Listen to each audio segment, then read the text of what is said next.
a written production of the Recreation Centers of Sun City Incorporated and is intended for the sole purpose of informing our Recreation Center members.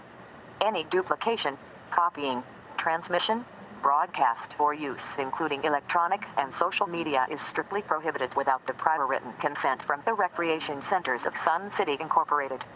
Thank you for watching.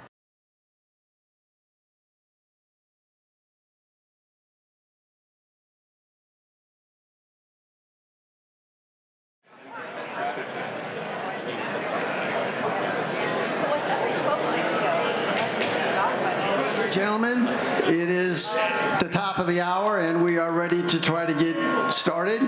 So if you'll come to order, we will attempt to do that. Thank you so much for the great turnout, and hopefully we'll be able to get through some great procedures here tonight. So good evening to everyone. My name is Tom Foster, and I am the president of the 2025 RCSC Board of Directors. I welcome you to the 2025 annual membership meeting, and certainly thank all of you for attending this evening. Please rise if you're able and join me in reciting the Pledge of Allegiance. Pledge allegiance to the flag of the United States of America and to the republic for which it stands, one nation, under God, indivisible, with liberty and justice for all.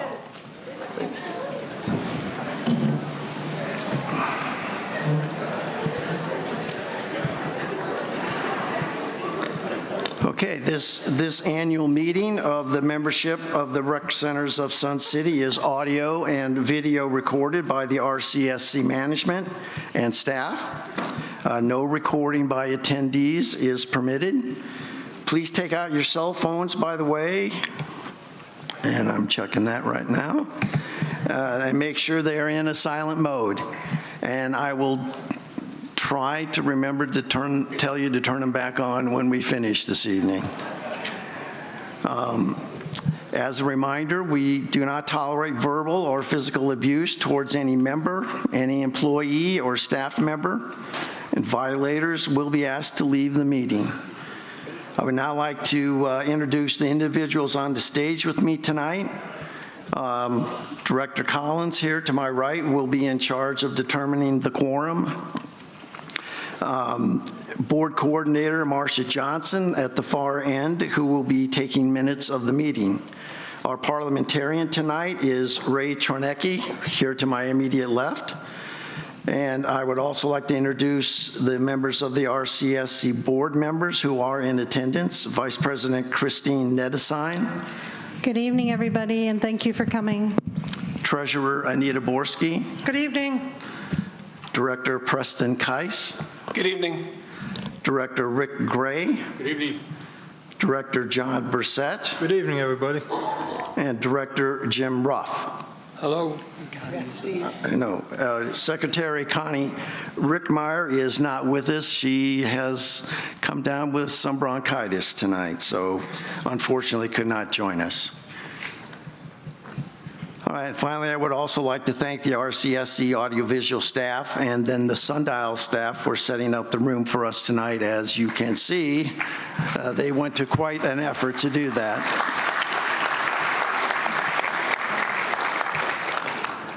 All right, if we do have a quorum, we will conduct the business portion of the meeting.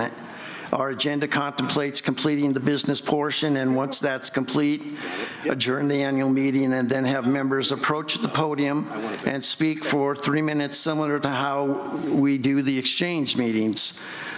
We need to finish the member comment period by 8:30, mainly because this facility closes at 9 and they're going to have trouble picking up chairs and cleaning up after us here. So hopefully we'll be able to do that by 8:30.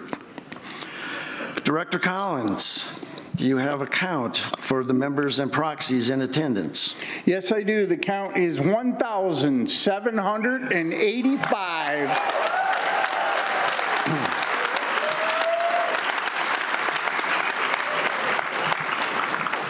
In that case, we do have a quorum present, and we will proceed. All right, so we will proceed with the agenda. The November 29th, 2023 minutes are attached to the agenda. These minutes were previously approved under a procedure for approving minutes when there isn't a quorum at the following annual meeting of the next year. So these minutes were previously approved using that procedure. As a result, we do not need to approve any minutes at this meeting. So then let's proceed. And the first item of business is the legal advice of our legal counsel regarding the proposed membership motions. So I know there's been a lot of confusion, a lot of frustration and misunderstanding surrounding the position the board has taken with regard to the motions proposed by members for this meeting. Fundamentally, the board's actions with regard to the proposed motions for the annual meeting were driven by legal advice. As you know, the board employs legal counsel to provide advice and opinions on legal matters. In the case of the member-proposed motions for the annual membership meeting, all the proposed motions were provided to legal counsel. In turn, legal counsel provided the board with feedback and advice. All the member-proposed motions were posted on the RCSC website, and if you look through the proposed motions, you may see some of the issues that concern the board and the board's legal counsel. Briefly, those issues included some of the proposed motions appeared to conflict with other proposed motions. Some proposed motions appear to suggest changes to current board policies, and that's problematic as board policies are not subject to amendment at an annual meeting. Some of the proposed motions appear to be structured as recommendations or a suggestion rather than a motion. Finally, while noting the observations that I just mentioned, legal counsel pointed out possible legal implications. The Articles of Incorporation, Article 8, Section 1, states, "The affairs of the corporation shall be conducted by the board of directors and such officers as the board may elect or appoint." The RCSC bylaws, Article 5, Section 6, states, "The board will have the authority and responsibility to direct, control, manage, and supervise the business and financial affairs of the corporation." And Article 4, Section 4 of the bylaws states, "The bylaws may be amended, modified, revised, or revoked by the directors or by the members. However, proposals or matters relating to the conduct of the business affairs of the corporation, if brought before a membership meeting, will be referred to the board for study.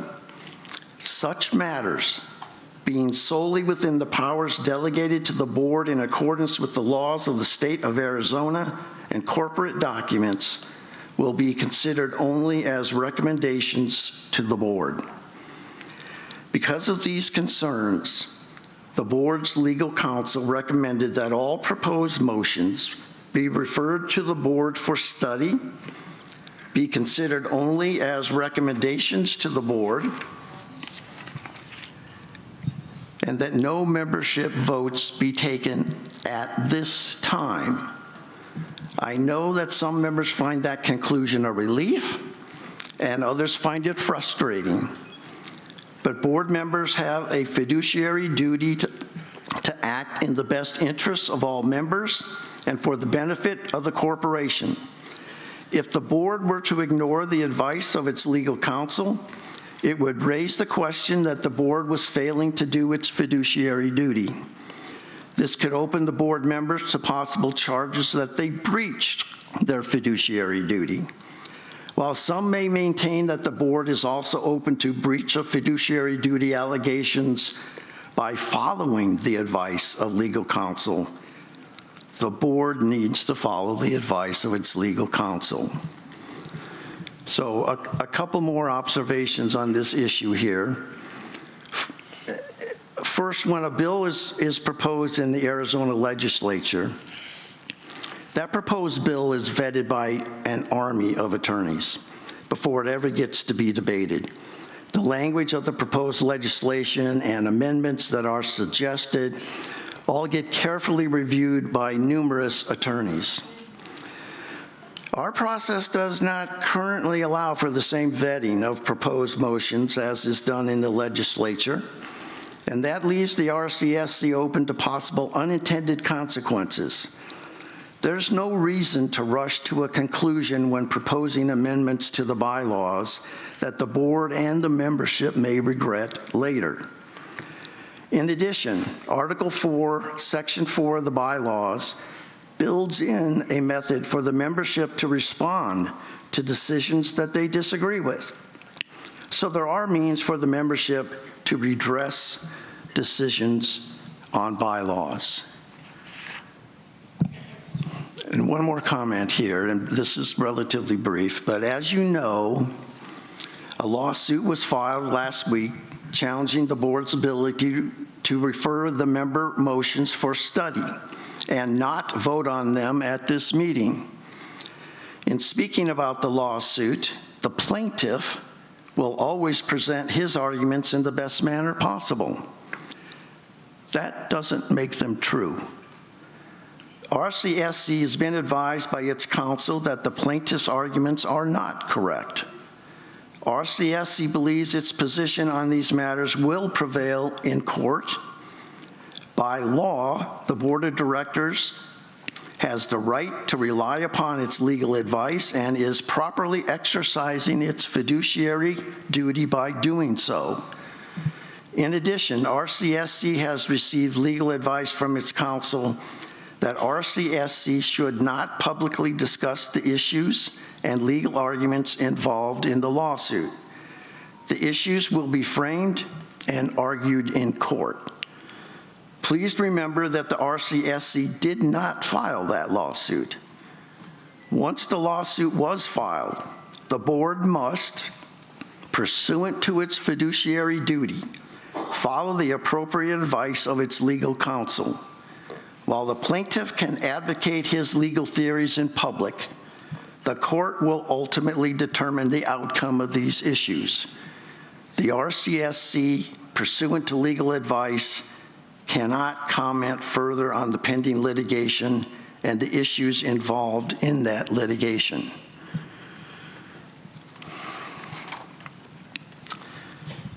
All right, the second item then on the agenda under new business is the proposed ad hoc bylaws committee. So, how will we as a board and as a community, 1,000 strong tonight, excellent, attempt 1,700, okay, I stand corrected, attempt to deal with this situation? And again, based on advice from our legal counsel and feedback from the community, the board will form an ad hoc bylaws review committee composed of board members and RCSC members. This ad hoc committee will review the current bylaws and, importantly, all the proposed member motions. The ad hoc committee will be asked to address the pros and cons of the motions that were proposed for this annual meeting, address the pros and cons of other portions of the bylaws for possible revision, and recommend language appropriate for the corporation's bylaws that is well vetted and consistent with the applicable statutes of the state of Arizona. So I'm not an attorney. As Dr. Phil always used to say, he's proud to say he's not an attorney, and I'm not an attorney. So I'm not pretending to be qualified to give legal advice. But this ad hoc committee needs to be sure that our bylaws are consistent with applicable state of Arizona statutes. Therefore, I feel we can't limit this bylaw review to just the member proposed motions. There may be other concerns that this ad hoc committee should consider. Are we handling proxies properly? Do the current provisions of the bylaws provide appropriate means for addressing the member proposed amendments? Can non-Arizona residents serve on the board of directors? How many chair and co-chairs should standing committees have? Is our guest policy appropriate? And are the bylaws as a whole consistent with the statutes of the state of Arizona? If you'd like to serve on this committee, please send me an email by March 18. Because the board has been messaging this to the membership, the intent to set up this ad hoc bylaws, messaging to the membership, the intent to set up this ad hoc committee, the board has already received a number of requests from individuals asking to serve on the committee. I have asked Directors Preston Keiss, Rick Gray, Jim Ruff, and Vice President Chris Nedesine to serve on this ad hoc committee. The board's thought is to divide the bylaws into several sections and assign sections to each director or group of directors. Directors Keiss and Gray will serve as overall chair and co-chair of the committee. There's no specific time frame for the ad hoc committee to complete its assignments. Addressing some of the member proposed motions may take less time than others, and hopefully some of the member proposed motions can be resolved relatively quickly. That said, my charge to those serving on this committee is that they reach recommendations for consideration by the 2025 October board meeting. So thus, if you want to volunteer, you should be aware there will likely be meetings and discussions over the summer months.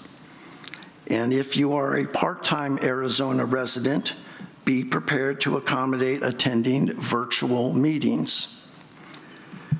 This concludes the business portion of the annual meeting, and that part is adjourned, and we will begin the member comments here in just a few moments. So if you'll take 5 minutes, we'll get arranged to set up on the podium. By the way, if you're going to come and speak, you do need to have a number in the back. My understanding is many of you have already done that, but if you hope to speak, please make sure you get a number, and we will go through some of the rules here very quickly in a few minutes. Thank you.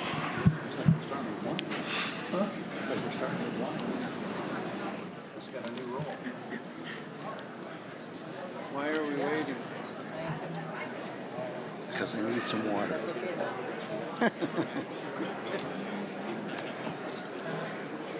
I think they All should right. stay. Are we good down here? You all settled down here? Can we start?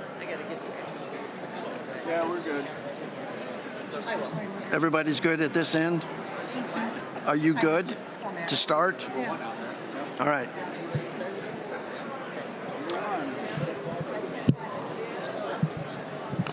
All right, folks, since the board is already assembled on the podium here, I think we could get started as soon as you're ready. You're not on. Can't hear it. I don't know if it's on. Oh, Now you are. all right, folks, since the board is already up here on the podium, we are prepared to go ahead with the portion of the meeting where members come up and speak. Each member may, so we're going to use the same kind of procedure we do at exchange meetings. Each member may speak for 3 minutes. Director Collins will try to use his 3 left thumbs to keep track of the time.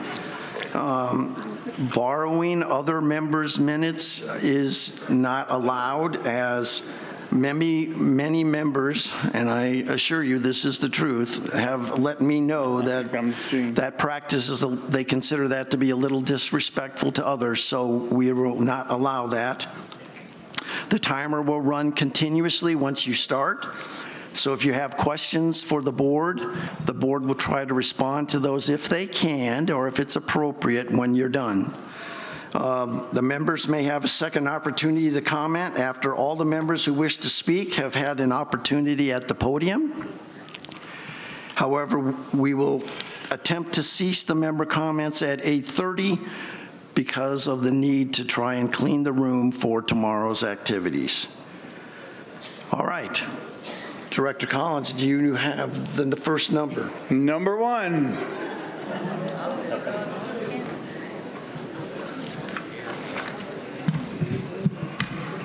Yeah.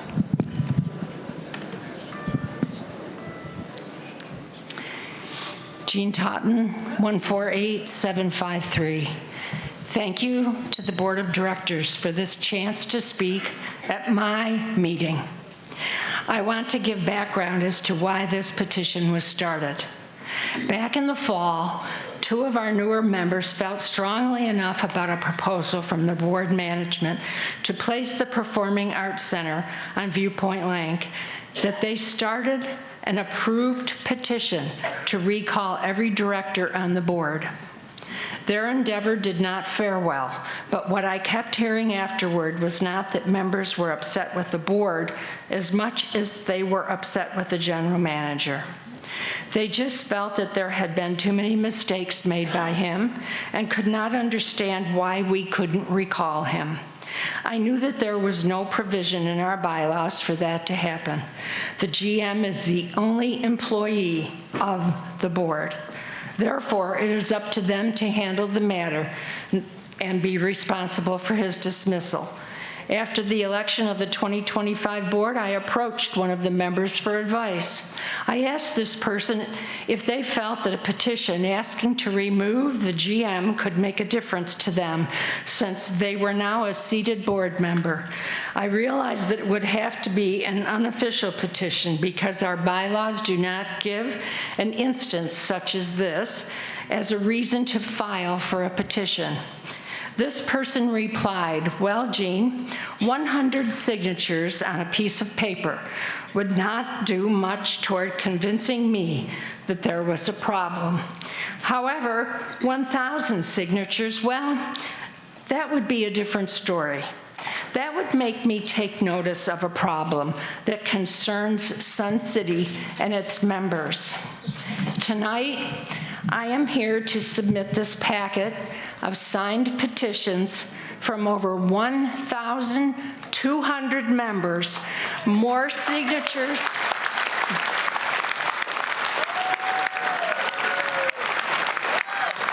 Thank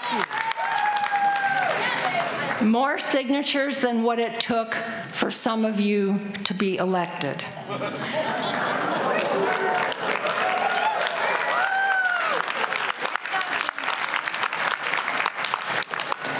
Need I say more?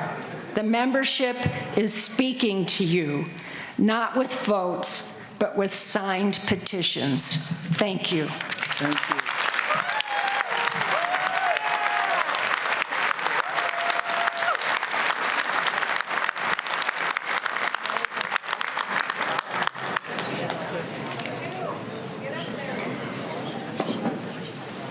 you. Number 2. Hi, my name is Farrell Ford. My number is 126399. First of all, thank you for having the meeting. I will tell you I'm disappointed we're not voting, and I think I'm one of many.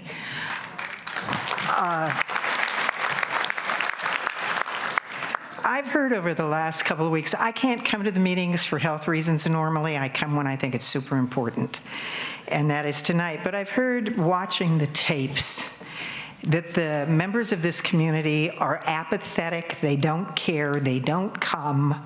They come to the exchange meetings, maybe 100 is the largest. I think that's a false narrative. I don't think they're apathetic, I think they're uninformed. I think I heard on yesterday's tape, you're doing some things announcing at Sun Bowl and whatever.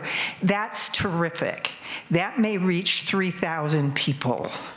We have, it's my understanding, over 30,000 members in this community. So the communication's really dropping off if we're only getting that percentage. One suggestion I might, and you may be able to answer this. When we sign up for Rec Card, it's been 11 years for me, so I don't remember. Did I have to give an email? If I gave an email, you've got an automatic list to send emails about every meeting out to everybody. The other thing is, especially for meetings like this, buy a U.S. postal permit and send a mailing to every single address of every single member. I'm not saying do it to every meeting because I know they're expensive, but it certainly would be worth spending the money for a meeting like this. The other thing that I have to face every day is I drive down the street and see people and go, they're not old enough to live here. And then I go, oh, yes, they are. I'm getting older. The demographics of Sun City is changing, and it's changing rapidly. I have 5 friends who wanted to come to this meeting tonight. They all work downtown. There was no way in a commute they could get here in time. A couple boards ago, some meetings were changed because we asked them to change them because there are working people who want to come here. I would suggest that in important meetings like this, you consider having them on a Saturday or a Sunday when the people who work in this community can come to these meetings, because they can't come at 9, and most of them don't get home in time to come to 6. But it's not a problem of apathy, it's a problem of communication. I think you have more interest in this community than you're admitting. Okay, thank you.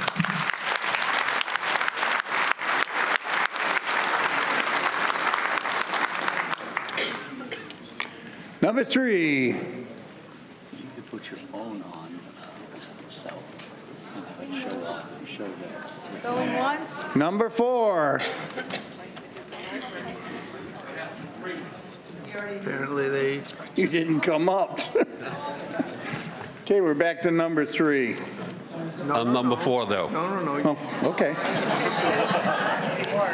Okay, number 4. All right, my name's Ron Micel, 138-403. I was here yesterday complaining about the golf courses. The golf courses, most of them north should be shut down. Lakes east should be shut down. Lakes west is getting better, but that's not an answer.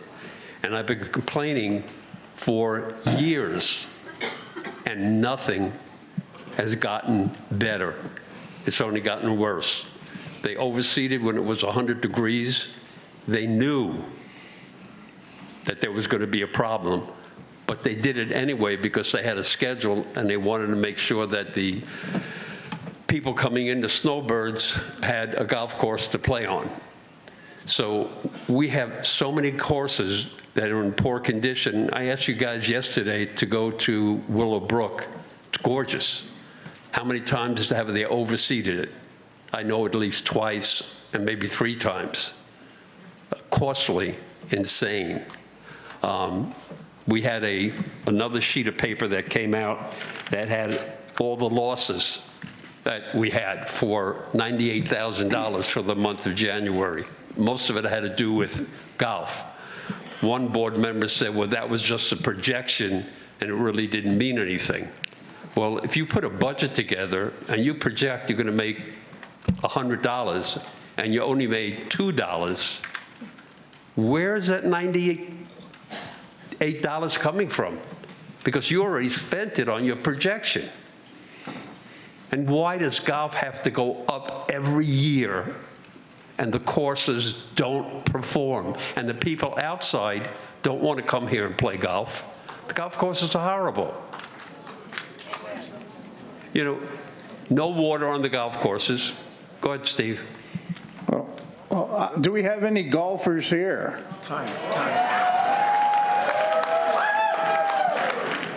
You guys agree with me? The courses? Okay. So I had a list yesterday. I gave a list to the young lady here. Tom, I emailed you yesterday. Did you receive it? I did. Okay. So I would like an answer, and everybody would like an answer of why the courses are horrible. North, I have a group of 10 that I play with, and they got North on Friday. I'm not playing there because it's like playing off of this. We're old. Wrists are killing me after a round of golf at North. It's insane. All the money that they put in at Lakes West to redo all the tee boxes. You know, they closed them down. They put this hybrid in so you didn't have to overseed it. No, wrong.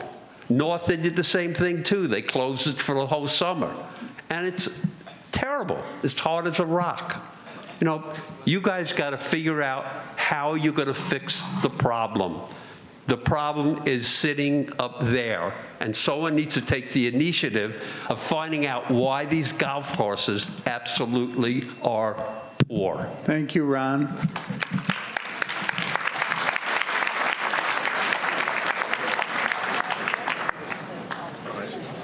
Number 5. Director Geis, did you wish to respond? Yeah, let me respond to some of Ron's comments. It was Ron, wasn't it? I'm sorry, Yes. I'm old, my memory's not great. We raised non-member rates significantly last year, and as a result of that, we lost a lot of outside play. That was also a direction from the golf community because reducing outside play increased the number of tee time slots that were available, which decreased the bump rate, which made golfers happy.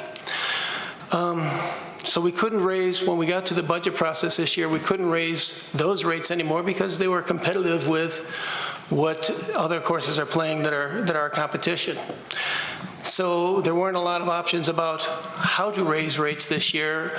The only way we could do is raise member rates, which for a period of 6 years, the annual no-fee pass stayed at $1,500 and didn't go up at all. Well, that probably wasn't the best decision in the world, but we can't deal with that. We have to deal with the realities of today. So the fees went up because they had to. The options were either keep the fees as they are and the courses degrade even further, or raise them in the hopes that we can. I agree that the overseed, especially on the first round of courses that were overseeded this year, didn't go well, and maybe the thought process on whether that should have gone forward or not, maybe there could have been a better decision. I think we all agree with that. If you've played on North and any other course that was in the first round of overseed, you'll know that's true.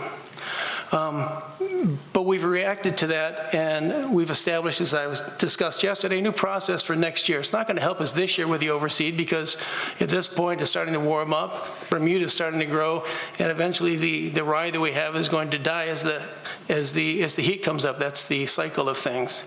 So next year, instead of going 4 courses at one time, they're going to do 2 courses at a time, and they're going to use the same people overseed every single course that we have in Sun City, so we get a little bit more consistency in what was done than we've done in the past. Only doing a couple courses at a time will also give us more flexibility so that if the temperatures aren't good, we can move things around so that we can overseed when temperatures are more appropriate to growing ryegrass, which I agree at 110 degrees like it was the first round, it wasn't going to work.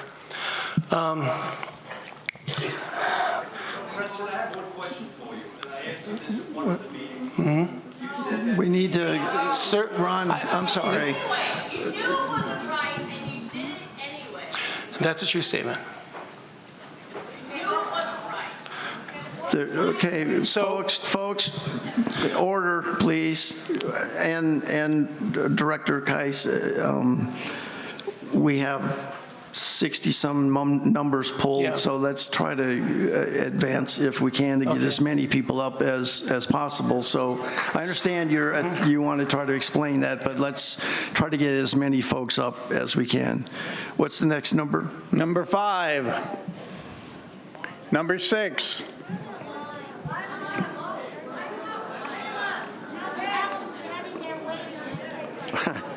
Yeah.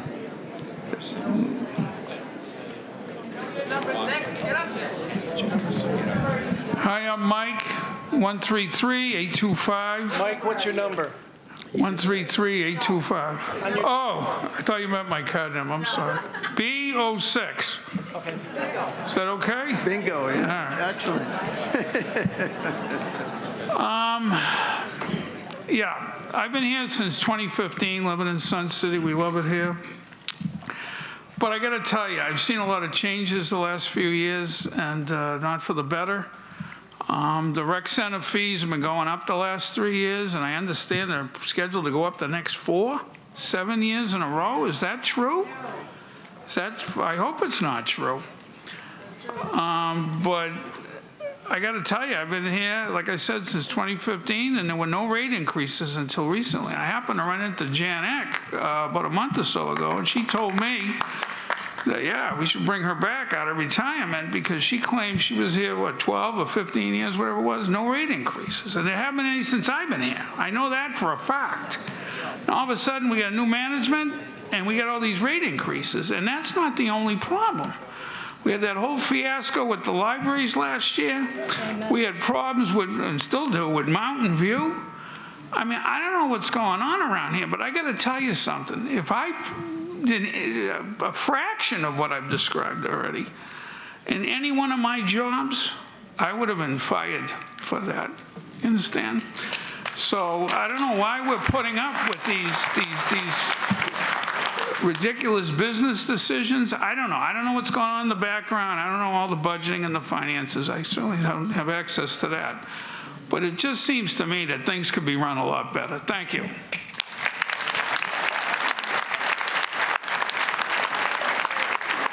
Number 7. Could number 8, 9, and 10 line up? Yeah. I was going to make the observation that let's do this Southwest Airlines style instead of have everybody find their numbers, but get up here and just get it going. And I had a question on parliamentary procedure. Name and record. Oh, yeah, you can, because that follows parliamentary procedure, too. I'm Kathy Luglio. My number's 168466. I did not hear a motion to adjourn this meeting. I just heard we're adjourning the meeting. That is not appropriate when you have an audience of 1,700 plus people. It should have gone to a vote. Then, okay. As far as the raising of our fees, I'm going to say that I'm a winter resident, and people here think that winter residents have 2 houses, they're rich, they don't give a dang what the costs go up. But as a winter resident, I also know what I pay for similar services in my other location. And my taxes on a house that is not as valuable as my house is here based on resale value is 5 times what I pay in taxes here. Trying to join a Y in my community is in the vicinity of $75 a month for an individual. So that's almost $1,000 a year versus the $650 we're paying for a couple or an individual like me. So this is a great bargain. There's a lot to be said for it. 4% increases per year exceeds the cost of living for people on a very restricted budget. And I would ask that the board take that into consideration as they're looking forward at new fees for our RCSC fees. And now where are all these people who are behind me? Come on. Stand up. You can do it. Thank you. Number 8. Number 8. Number 9. Okay, everybody, line up. If you don't line up, we're never going to get through this. Good evening. My name is Neil Henriksen, 135940. My wife passed away about 2 years ago. At a support group for caregivers here at Sun City, I met a lady whose husband subsequently died last year. I own a house here. She does not live in Sun City. She lives in the local community, but I'm asking for a bylaw change on the 75-mile requirement. If you're less than 75 miles from Sun City, I cannot bring her out here as a guest more than 12 times a year. And I was informed by over at Lakeview If she comes more than that and I'm reported, I lose my privileges for a year. If she lives in Casa Grande, she could be here every week. Nobody would care, 75 miles. I think it's discriminatory. I mean, I use the punch card. I'm not asking for anything more than that 75-mile rule be removed. We will check into these. Again, I'm just here. I want just to present that. Neil? Yes. That's part of the ad hoc bylaw That's review. what I said. This is And that'll be looked at. for bylaws. I'm not sure about the one-year suspension. I think you may have. They were very adamant, and in fact, and I use the Bell Center quite a bit, and the staff there made the comment, well, we're not going to say anything. Well, if you're not going to say anything, then why have the rule? Yeah, I find it just costs the RCSC money. I agree with you. The bylaws needs to be reviewed, and that'll happen. Thank you. Number 10. Number 10. 11. Good evening, Board. Steve Oakes, 115074. I'm 11. And thank you very much for having this meeting and for the crew that set up the facility here, also the staff. I'm going to try to make this pretty simple and quick, and this comes from a long-range planning committee, which I'm a member of, motion from last year. I won't take that much time anyway, Mr. Collins, so you don't have to worry. I could have done with the 30 seconds. So anyway, the concern, or the motion that came from the Long Range Planning Committee last year was to ask the board to alternate board and exchange meetings between morning and evening, with the understanding that some people have morning activities or might be working, and trying to take into consideration the trend of a working class so that we have more member involvement in the board and exchange meetings. So I understand that that is not a motion for you, but that you now have a recommendation that that be put forth for the bylaws review committee, or your form committee. And I'd just like to take this opportunity to see a show of hands from the members if they think alternating the meetings between morning and evening would allow for more people involvement. So you have a little bit of a straw vote to consider. Majority has it. Thank you very much. Thank you, Steve. Thanks, Steve. Number 12. I'm number 12, Maggie Brooks, 174647. Mr. Ruff, and I do apologize if I have pronounced your name incorrectly. Thank you. You've had many bylaws that you have brought forth that for change and for whatever reason, there was no worries. We've just moved on and moved on and moved on to meetings, and then all of a sudden now we have to go to council, which is costing these people. You're involving legal, and you know, and I know, and they know this is costing all of us. So I am a little disturbed by this. So I really have a statement. Did this board not have enough time to review our bylaws with help of counsel? When you took this position, each and every one of you, did you look deep into your souls and say to yourself, am I representing the members and the residents of Sun City? That's all I have to say.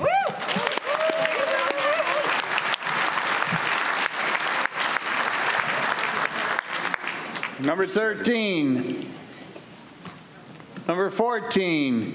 People, line up. Lori Jensen, 155547. So I would be in agreement with that too. My question that I was asking is, and I think we do have the right to know, because I think you guys are spending our money and we have no idea what you're doing with it most of the time. But who is your legal counsel and what is their hourly rate? Because it seems to be working against us, but we should know that, right? Because it is our fees that are paying for that legal counsel.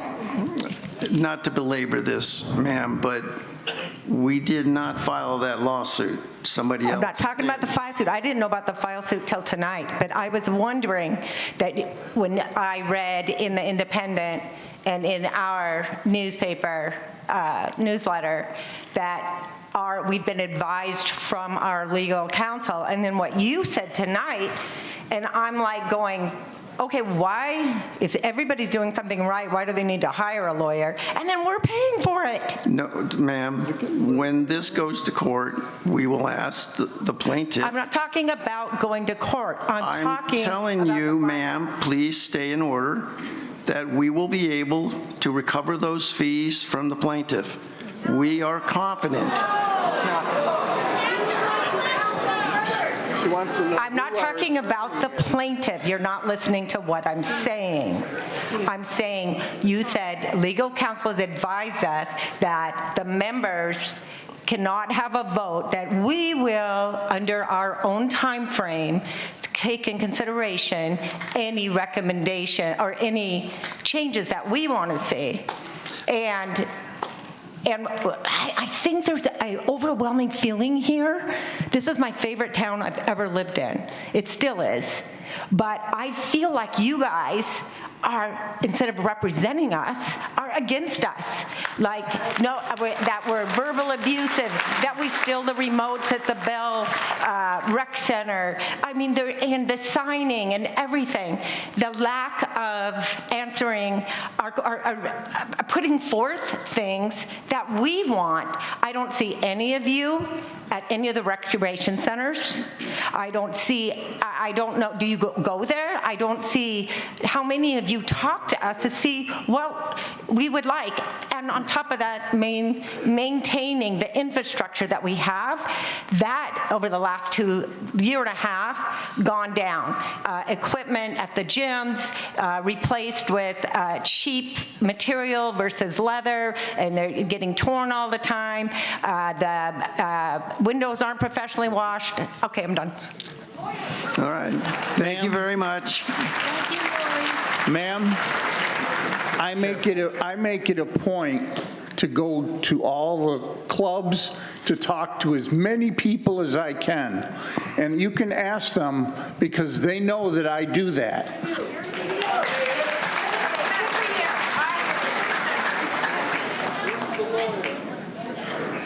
Next number.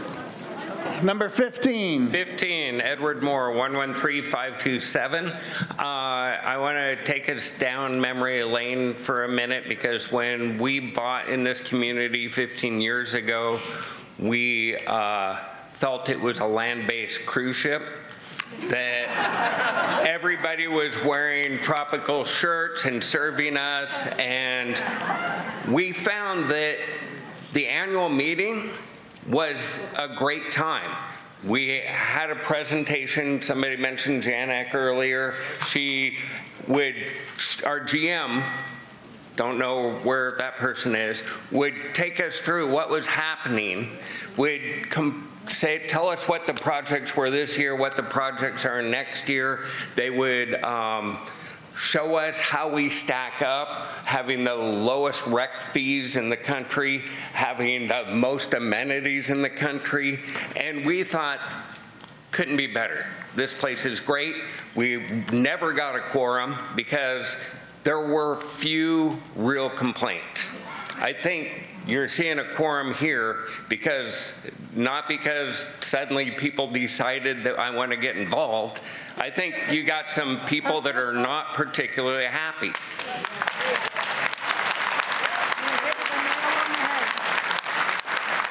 So I've got a couple of crazy ideas that I always get, but and I'm trying to remember what it is as the clock ticks down. Okay, so what was the? Oh yeah, well, one, bring back the Hawaiian shirts, for goodness sake. It just makes everybody feel better, and and treat it like a cruise ship. Everybody that works for RCSC should be like they're here to help you have fun, because everyone here is trying to have fun. So, if you go to that artificial environment on a cruise ship, that's what you find. You're having a good time, and everyone you meet is trying to have a good time or trying to help you have a good time. So we should instill that philosophy into this. Also, I remembered now, stop building new stuff. Or if we build new stuff, put a maintenance contract as part of that PIF amount we sent, so that our dues don't have to go up to maintain that stuff every year. Let's improve our rec centers so that they're less costly to maintain. Whenever we make improvements, think about what it's costing your members. That's what we should be doing. Thanks.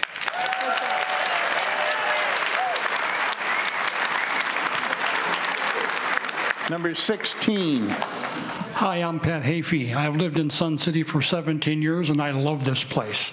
And I'd like to volunteer to be your Elon Musk.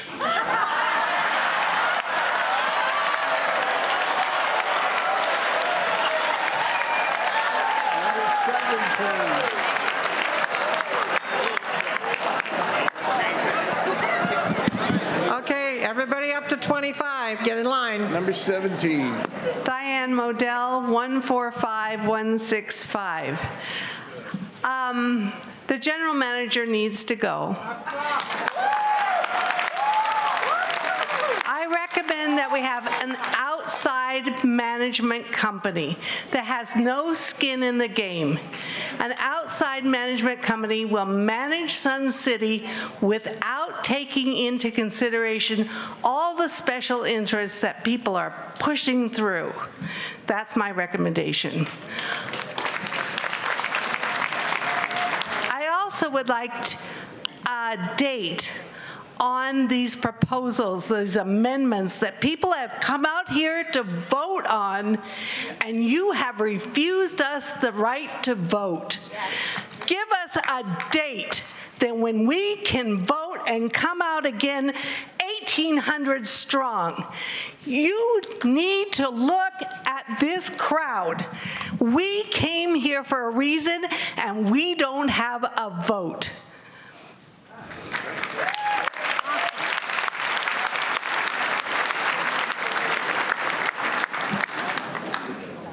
Number 18. Jana Mapes, number 155586. I wasn't originally going to talk today, but after hearing this so far, we got over 1,700 people in here, but we didn't get barely 1,200 votes for this board that everyone is complaining about right now. If you don't like it, you gotta vote for who you want on the board. If you don't like it, run for the board. And Jana's gonna. Shut up. Communication, I don't know what more anybody could do.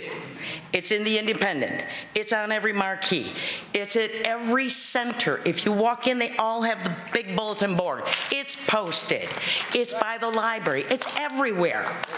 You can't get it any further. So people just don't want to. Oh, it's not going to matter anyways, no matter what. They aren't going to listen to me anyway. Yeah, they do. Yes, they do. If you pay attention and you actually come to the exchange meetings and you actually get to find out, go on a committee, go visit a committee, see what they're doing in it. It will make a big difference in how you look at things because you're seeing it through tunnel vision. One way, that's it. I don't like the idea our RCSC fees going up. I've been a widow for 13 years. I have a very limited income. It's very expensive. I would like to see it go back to per person. Charge $600 each. You'd make more money. You'd have more money for improvements and getting it done, but don't raise it then. I remember when it was, my parents first moved out here, it was $10 a year in 1973.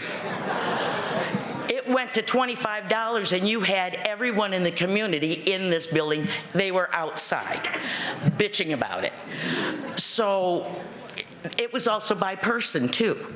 If we went back to that, you could charge a flat rate fee and it wouldn't hurt your singles that are living here, and maybe the foundation wouldn't have to help so many of them. Thank you. Well, while you're on that, since you're speaking about the foundation, people, we can help you if you're low income. Please come down to corporate office and ask if we can help you. We want to, so please. And if you love the foundation and the work they do, please give them donations because they need the help, and it's a great organization, so any support we can give them is great. As the president of the foundation, I can set that up. Number 19. Right here.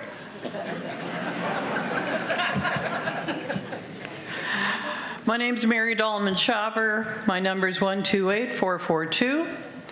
Lived in Sun City for 11 years. And my experience here is that if you want to know what's going on, there are communications going out all the time. My emails, probably one a day, gang, is what I get. And so if you want to know the information's there, if you want to read it, if you want to get involved, come to the exchange meetings, come to the board of director meetings, come to the meetings where we're discussing budget for the next year and what those projects are going to be or not be, and get involved that way. You don't like spending your money on the rec fees? Make sure you're a part of it before you get that invoice that says you're going to pay $50 more, $75 more, instead of coming in here and crabbing about it of, we didn't have a vote, we couldn't do anything. So, I'll talk about what I wanted to talk about. Fire department. The Sun City Fire Department. Now, as I understand it, I can certainly be wrong, that the Sun City Fire Department only takes care of Sun City. It doesn't. Okay, I'm wrong. I can take that. Okay, 2 knives in my back. You can take them out when we're done. The fire department screwed up on their budget. So they need a lot more money. And what they are doing, I wish it were only a proposal, but I'm understanding that it's already kind of written up, is that if you call for the fire department for me because my husband has fallen out of his wheelchair or in the bathtub, it will cost me $350. That it's no longer going to be free. And you can talk about not having enough money for the rec fees, but this is $350 that I didn't put in my budget for this year. And what I would like to see is that as a board, if a letter can be written, if something can be done to say, could you adjust this fee? I mean, they're in the house 20 minutes. They knew us by name. And they come in, they pick them up, they put them in the chair, and away we all go. Yeah, we want to talk. So some kind of a letter. That's all. Director Gray. Thank you. Just to let you know, they are having financial troubles because we're getting more and more of our tax property that pays property tax. And I'll give you a good example, Royal Oaks. They have extended their properties. They are a nonprofit. And so when they buy additional properties, that comes off of the tax roll. So that means the fire department has less money. So this isn't something that they're doing just to charge extra money. They are trying to balance their budget. And in the situation that they're in, And to be full disclosure, I volunteer with the fire department. What's that? $3 million. Yeah, $3 million is what they're facing. But they are, and they do serve Youngtown too, so it's Sun City and Youngtown. But just so you know, they're just not being arbitrary to say, let's raise more money. They are in a financial crisis, not of their own making. The property values have actually gone down in our area, so they're getting less money from that. So it's a financial desperation is what they're doing, and it's sad. They don't want to do that, but they're being forced to. Thank you. Just one more thing. If you want to, if you want to get involved, if you want to know what's going on, run for the board. Thank you. Number 20. Hi, Mike Modell, 145164. I just want to say, you know, the board works tirelessly, and I would like to see the case where the board would have the ability to work less by delegation to more committee members headed by members, not by boardies, and expand the city of volunteers beyond the very small group that currently exists. You all see the same people coming up time after time, board meeting after board meeting, exchange meeting after exchange meeting, and this meeting. And now you have an audience of complete strangers, I would suspect, to any of these meetings, whether it's committee meeting, board meeting, exchange meeting, et cetera. And I would really like to see the board put effort into expanding the roles and responsibilities of the community so that A, more people are involved, and B, you're not doing everything every single day, which you certainly know you are. Thank you.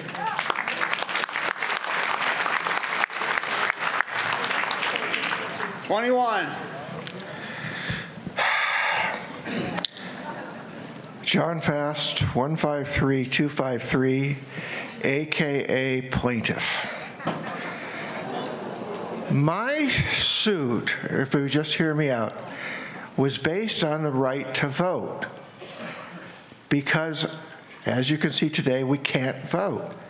As I read the bylaws, and I did a good faith effort to read through the bylaws, there is a contradictory statement that you're not mentioning that says that bylaw amendments are not the business affairs of the corporation. If I have to pay legal fees, I'll pay them. And I guess you're confident that I'm going to be paying. Is that what you said? I am not going to comment any further on your suit. Very good. So the whole suit, and thank you all for being here, the whole suit is, what do you have the right to vote on? Do you know? I don't. When I read the bylaws, and I will admit, I am a retired lawyer with 40 years experience, and when I read the bylaws, it was like clear as mud.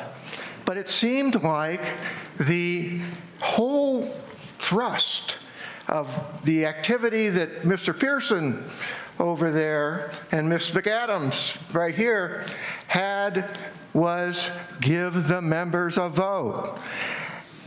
Look, guys, if the bylaws are this wishy-washy, then yeah, let's go to court and have a judge say, this is what the bylaws mean.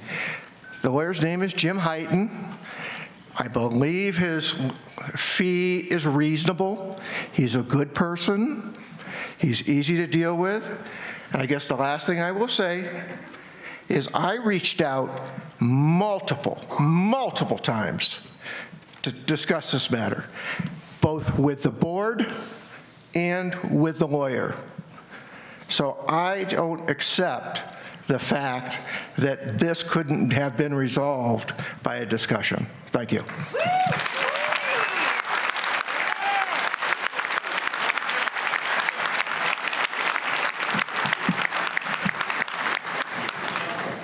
Number 22. Good evening. My name is Leslie Schmalzried, and I am 172082, and I don't have that memorized because I am a new member in this community. My husband and I moved here in March of 2024 on some recommendations of some friends of ours. And I will tell you, from the very beginning, they said, don't bother, because the board will not listen. They have made their minds up already. So coming on to my first year here, Steve and I'm disappointed. An annual meeting in the context of a company or organization serves to allow shareholders or members to discuss past performance, future plans, elect board members, and vote on key issues, ensuring transparency and participation in corporate governance. We're not reviewing any past performance. I expected an overview of our financials tonight. We're not discussing any future plans and strategy. You are running scared. If you had to go to council to decide whether or not we could vote, you are hiding behind that attorney and you are running scared, and I am disgusted.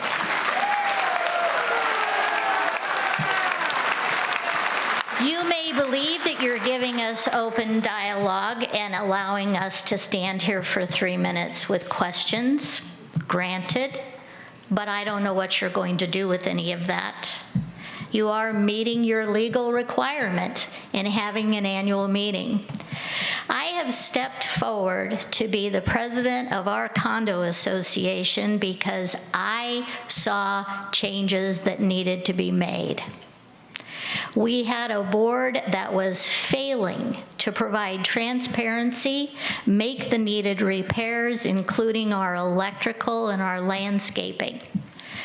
Is this something I wanted to do? No, I thought I came here to have fun. I am not here to have fun any longer.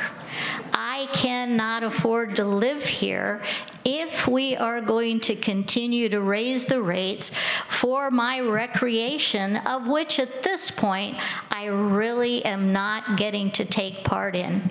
We are painting, we are removing landscaping, we are updating our garage doors. I am going to have to be exploring why our electrical security lights don't work.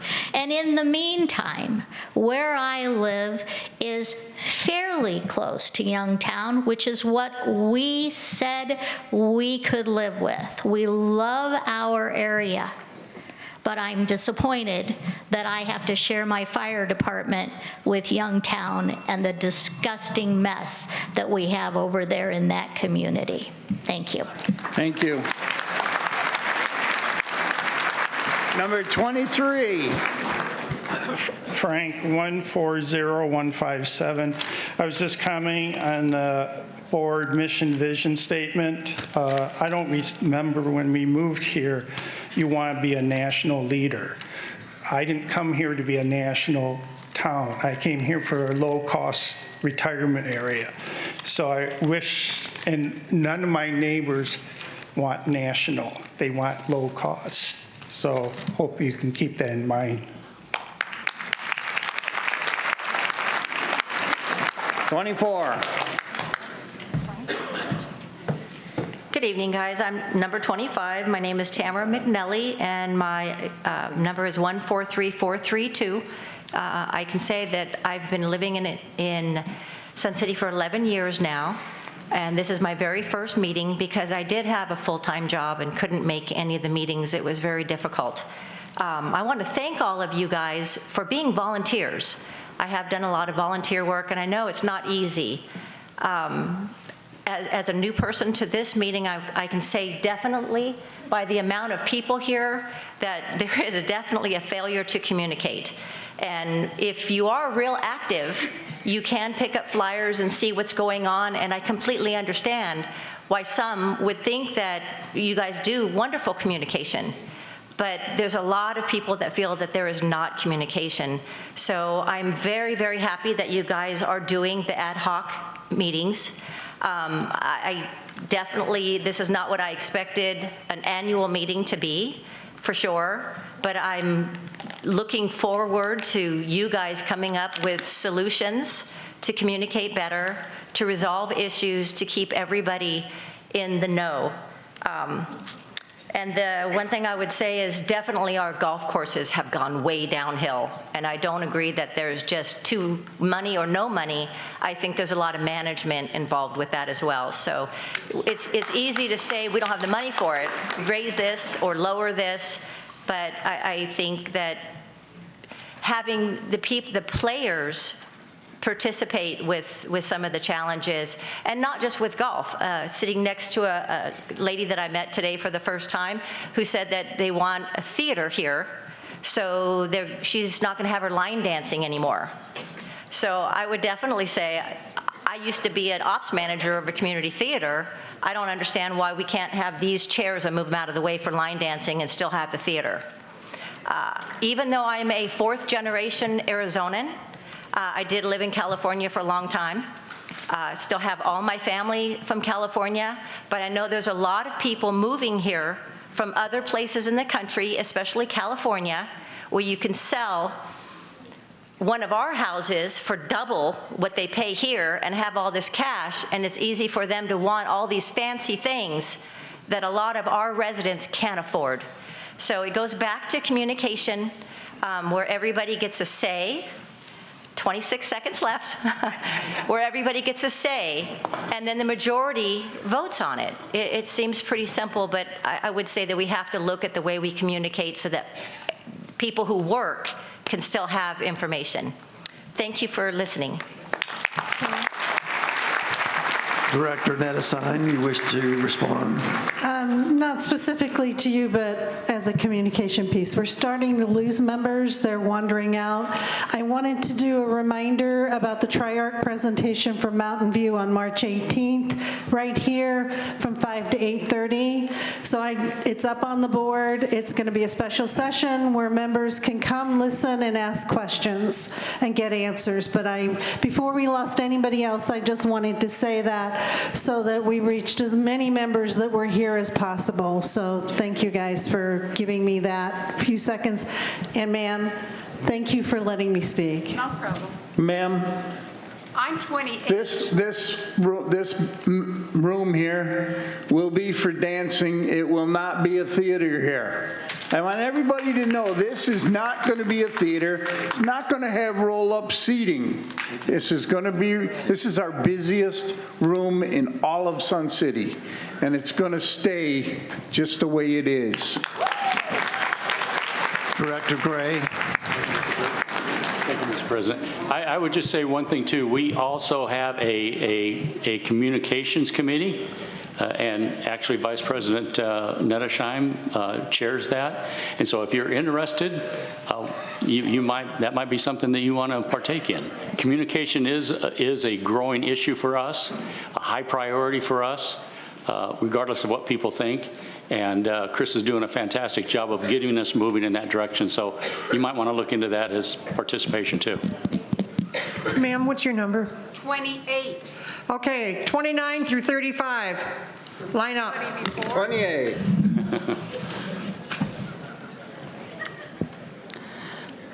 Should I just start? Yep. Hello, my name is Celeste Highland, 114334. I want to bring up just a couple of issues. One is something I've been thinking about for a while. You know, we were one of the original senior communities, and I think if we designated our original area as a historical type site with some type of markings, it would help even with the value of people's individual properties, because then they would say, I lived in the original community. I'm proud of this historical place that I live. In many towns and cities, they designate the original area of a city as the historical center of Sun City. It wouldn't cost much, just a few beautiful little signs showing the designated area of the original Sun City that we could all be very proud of, because this was an idea that has grown throughout the entire world. So I just throw that out. But my primary issue is talking about Mountain View and the theater that has been for performing arts. I'm a member of the Sun City Players. We're going to put on an excellent show this upcoming weekend and the week after. I hope you consider getting some tickets. They're selling fast. 1940s Radio Hour, but I did use some of my time for that. But we have been in and out of this theater situation. And these people, these wonderful residents, deserve a quality place where they can sit, feel comfortable in their seats. If they have any needs, adaptive walkers, whatever, they can easily get into their seat and have an enjoyable evening. If you look at all the new areas and the new senior areas, they all have theater areas. Look at Sun City West, our neighbor, our next door neighbor. Beautiful little theater for people. And then our people could enjoy their concerts. Yes, you know why this room is the most frequently used? It's the nicest. They've got beautiful floors. You've got a beautiful big stage. You've got all kinds of lovely sound systems. You know, this is a great community full of wonderful residents, and I think it's the responsibility of the board to provide our wonderful residents with the best quality environment that we can have. And if you go over to Mountain View, and they're talking about one of the options being to just de-asbestos it, by the time you get done de-asbestosing it, there'll be nothing left of the building. Take up the floor. You know how much that cost? Woo, it's not cheap. And then, you know, the roof, that's going to need a redo. Look at the walls. They're original brick. Now, that's nice to have some things that are original for the antiquity, but they're not the quality our people deserve. Thank you. Thank you. Number 29, number 30, number 31, number 32. Hello, Susie Broussard, 168224. I first want to say, as a volunteer in Sun City, I volunteered almost 2,000 hours last year. Not because I chose to, because of how hard it is to get volunteers to participate. There's something everybody can do, whether you're in a wheelchair sitting in a door and giving out a door ticket. We don't have enough volunteers from our community. That's been lost in the generations. It's something that bothers me the most about everything. I'd like to say thank you to Prides, because every time I drive around Sun City, that club's doing a major gift to us. And it's probably the least thanked job, but things blow around in Arizona. It's always dirty. They do an amazing job. I'd like to thank our board, because I know how many hours you put in, and they're thankless hours. And you're not in the control of everything in all dynamics. I think that RCSC is a well-oiled machine, but keeping up with times, there are complications, and there's not an easy answer, just like updating bylaws. Everybody has an opinion, and they're very different. Things do end up going by the wayside of how can we please the most people with an easy solution. I'm advocating that we build new buildings. I'm advocating that we don't take down existing buildings. As a club president, we spar and fight to get a room for our clubs. And I think y'all do an amazing job juggling us. I don't see Mountain View as a takedown. I see adding another building. As for the PAC, all of our buildings are multiple use buildings. I understand having seating that stays doesn't add the same kind of things that we need. If you're actually involved and show up at many things, you'll see how difficult it is. We have a younger, more active community. We have more clubs. I think we're living in Sun City, we're winning. I also would like to suggest on membership, to be considered that we charge a fee for that second card, but maybe not full charge for those people that are single. It would be nice to have a surcharge for it, but I think that is worth thinking about, because they're not utilizing any resources. I know financially, they have to look at how many residents we have and budget by how much money's coming in. What comes out of that are how many vacant houses we have. Everything is always complicated. We are a facility supplying 40,000 people. I thank you for all that you do and try to do right. It doesn't mean it always comes out that way or considered that way. As in on communication, I find a lot of people just don't read. We are overpopulated with noise on the internet and distracted by things that are more fun. We all have the same access to that communication, no matter what it's picking up the view, the update. People don't want to be involved, or they want to complain. I think there's also, you take Facebook, where somebody can say the wrong thing and people feed on it instead of doing the research to see if it's true or not. And so I know it's not a popular position and people are mad, they're angry. I challenge you to volunteer and get involved and make it easier for everyone. Because if you're involved in it, you'll see how complicated it is and all what they really do to try to please everyone. That's it for me. Thank you. Thank you.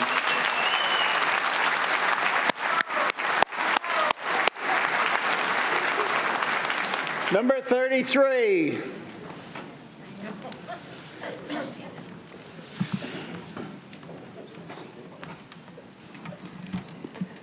My name is Tina Baird. My number is 131398. I have a question for our general manager. I have two questions. And of course, our general manager is not present. How political of him. Since everyone in this room and everyone in Sun City pays his salary, I would like to know what it is, because I imagine it's probably about 9 times more than my military pension. I think I have a right to ask since I pay for it. Number 2, when I moved here 10 years ago, we were in the black. We also fixed the leak at the lake at Lakeview. Now we are $60,000 in the red. General Manager, what the is going on? Thank you.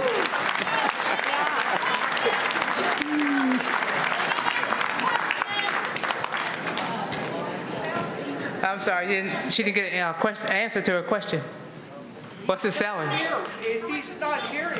You were on the board, Darla. You know you can answer it. Go ahead. Oh, come on. No, Steve. really, you know. Steve, it's you been... know we can't answer that. You were on the board.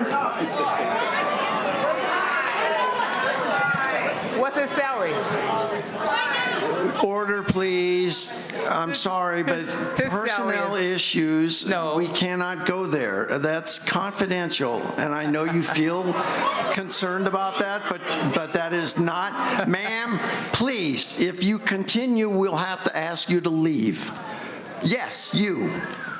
Behave. Thank you.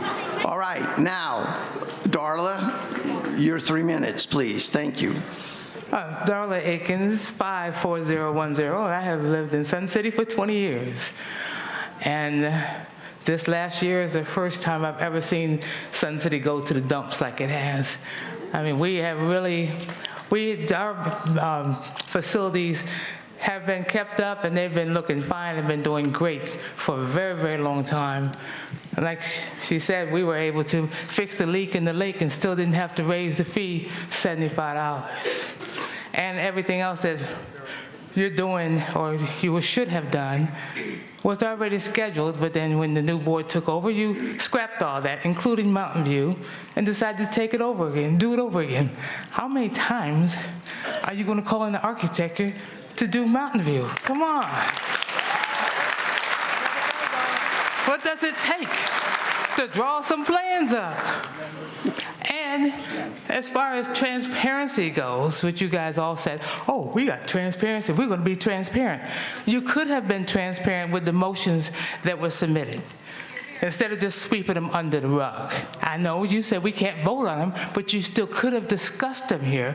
You could have brought them up and said, these are the motions that were brought to us. And you said, you gave this big speech about, oh, some of them are recommendations, some of them are this, some of that.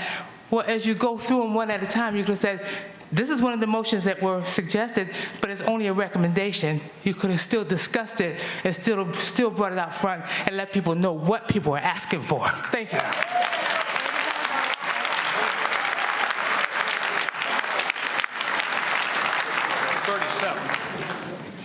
Go ahead, Harry. 37. Harry Emerson, 130678.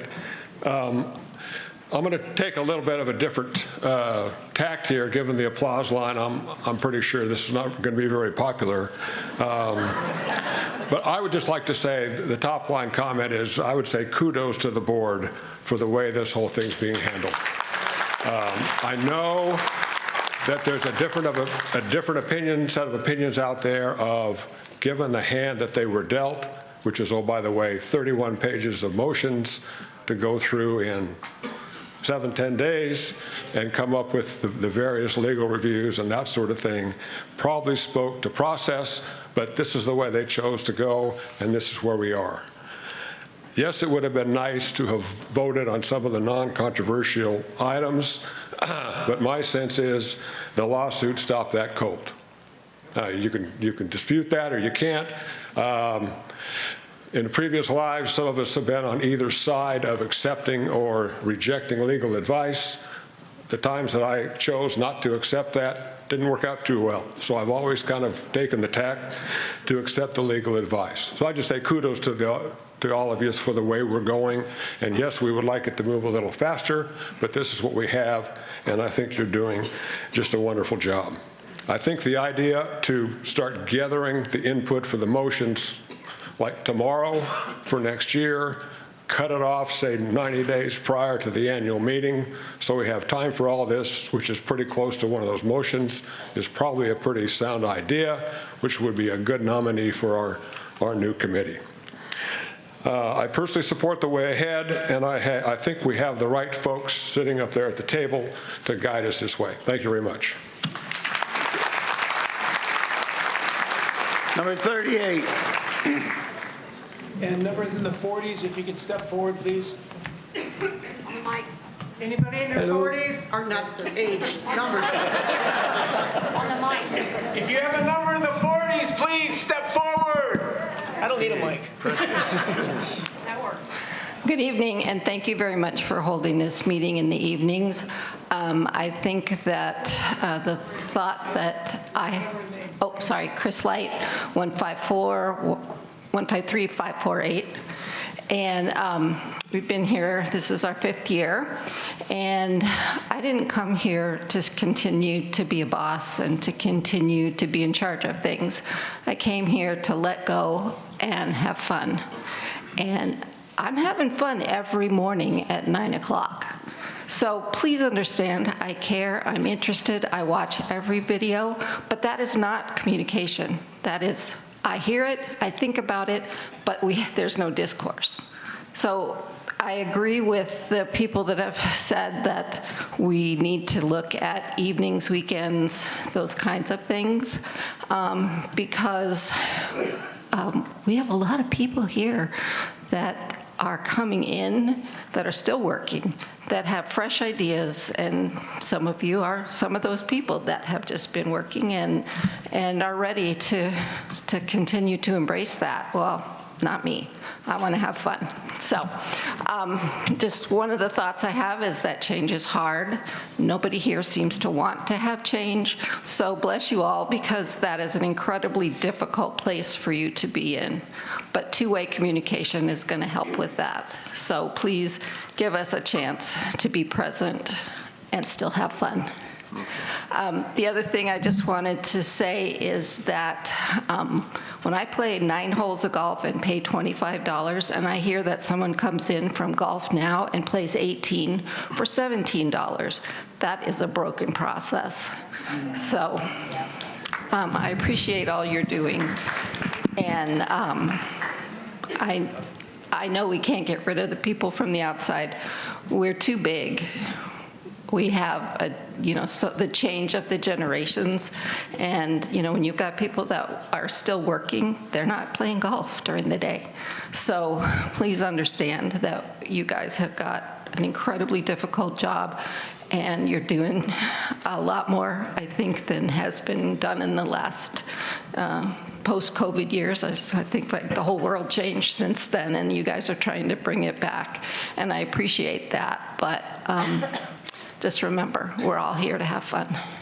Thank you. Thank you. Who would be interested in going to a board meeting on Saturday or Sunday afternoon? Raise your hands. Thank you. Hi, I'm Joe Klupel, 163713.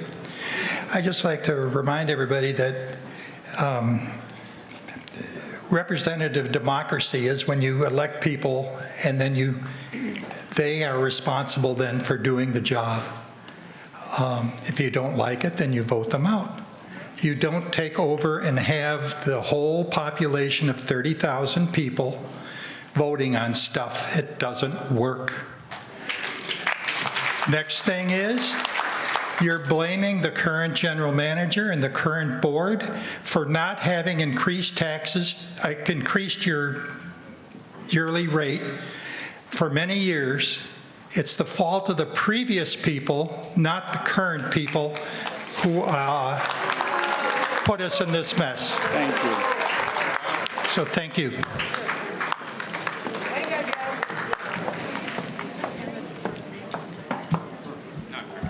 Number 40. Good evening, Lori Ellingson, 133335. I am here today to speak again about a recommendation that I made to the board at the exchange meeting to add an ethics committee to the election board. The ethics committee would also be responsible for fact-finding. I believe that would help with the communication. So when some members come to board meetings or exchange meetings and they make a statement, a lot of times those statements are not true. And that causes a lot of confusion with the rest of the members. And I think if we did have an ethics committee, it also would help that we wouldn't need to have the board going to legal counsel to find out, can we do this, can we not do this? Jimmy Carter recently passed away. In the wake of Watergate, Jimmy Carter passed a historic ethics legislation to help rebuild America's faith in government. Now it is time to add an ethics committee to RCSC as a part of the elections committee, which will help rebuild the faith in our system of self-governance. An election and ethics committee would be able to help the board of directors distinguish between issues of fraud, waste, or abuse. Meaning, if a member expresses a concern, the ethics committee could help the board determine if it's a violation of the law, gross mismanagement, or abuse of authority. In the past, too many people have been able to manipulate the system to serve his or her own agenda, rather than upholding the principles of justice and fairness that our self-governing system is supposed to embody. An ethics committee will help to restore the integrity of the RCSC so that all are held accountable. If we lead with integrity, we will eliminate many other problems that seem to be surfacing way too much. And I'll leave with a quote from Warren Buffett. Look for three things in a person: intelligence, energy, and integrity. If you don't have the last one, don't bother with the first two.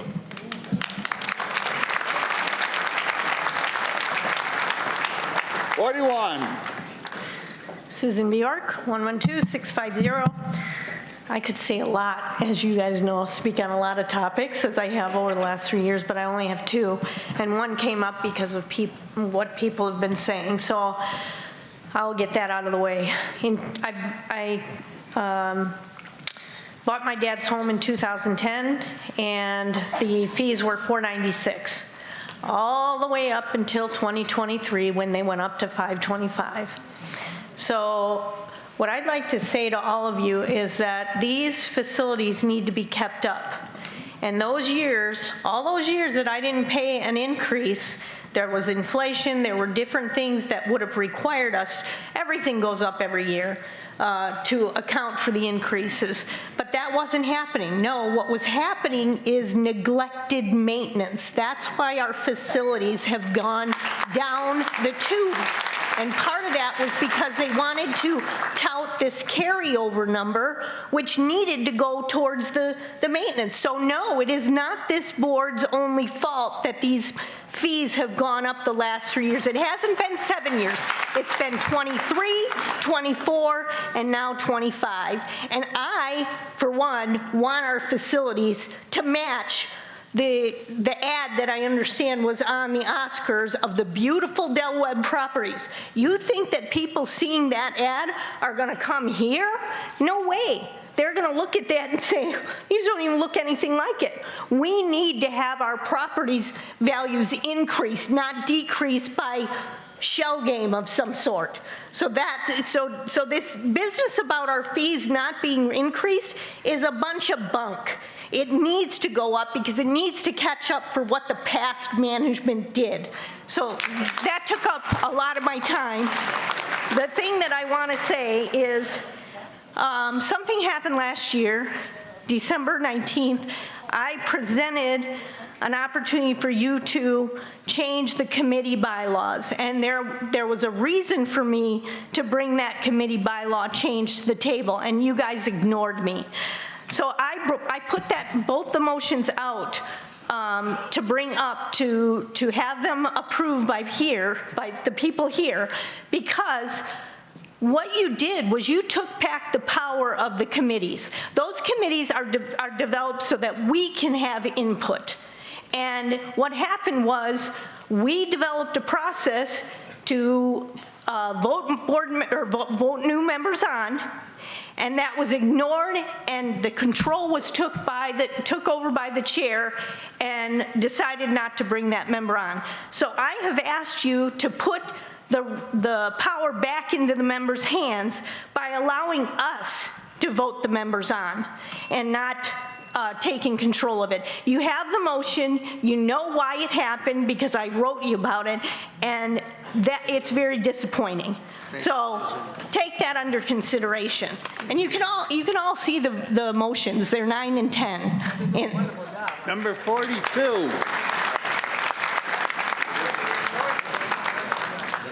43.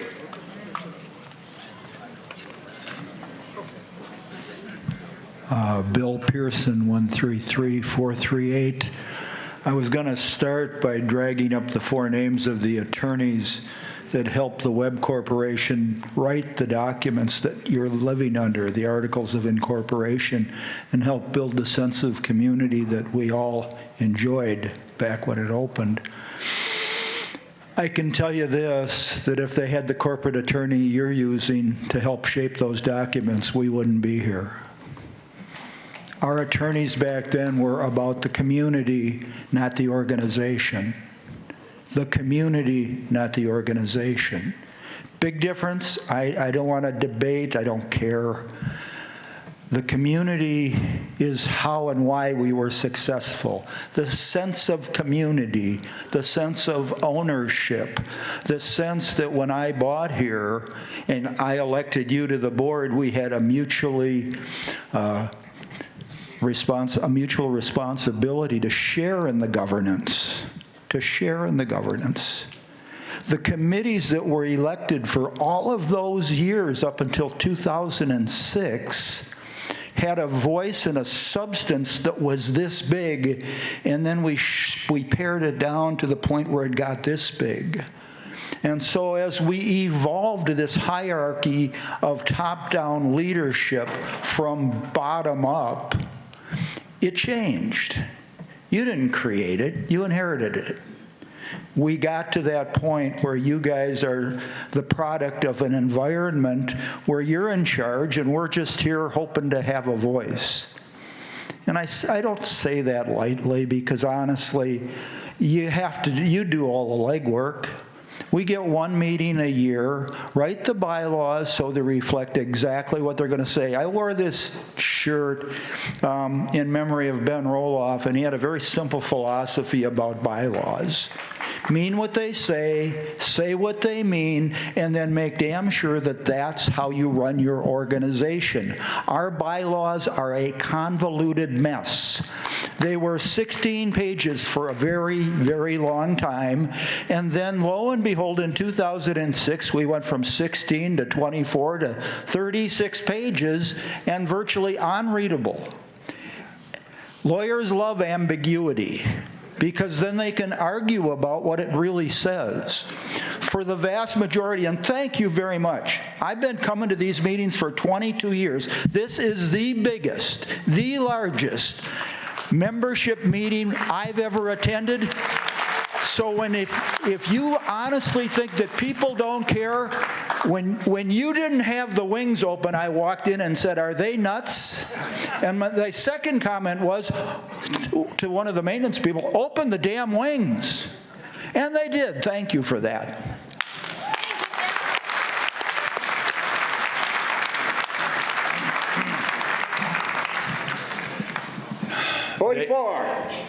David Clausen, 154961. Thank you. I got one fan.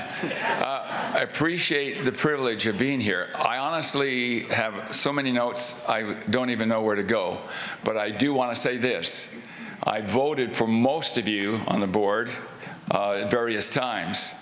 And I do believe that we are going in the right direction. In the exchange meeting, I mentioned direction versus perfection. Somebody else said excellence versus perfection, progression versus perfection. None of us are perfect. And every single one of us here tonight are human beings with various backgrounds. And in the exchange meeting, I mentioned something about Tom Tripp, a wonderful person, played on the softball team, who said you need to walk a mile in some other shoes before you judge. I am not judging you for being incompetent. I think you're doing a good job. And you're not only listening to me, I see you listening to what these people here are saying tonight. Some of us are not as articulate as others, and I'm not particularly articulate. But I do want to say one thing here. The Tri-Arc presentation, March 18th, is important, and it's about Mountain View and that project. So let's make sure we come there like we did tonight. We need to be engaged, yes. Engagement like this 1700, wonderful. It's not what we normally see in the meetings. This is a difficult job. We need to check our sources, people, before we start shooting. They're so easy these days to assert whatever you want. And you can make all kinds of lies. I believe in being honorable.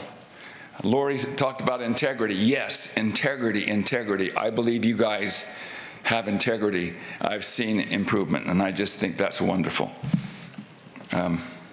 Now, I am representing some proxies, largely neighbors and tennis club. I have been advocating for tennis. Tennis is a wonderful sport. You don't get injured as much, and you have good health.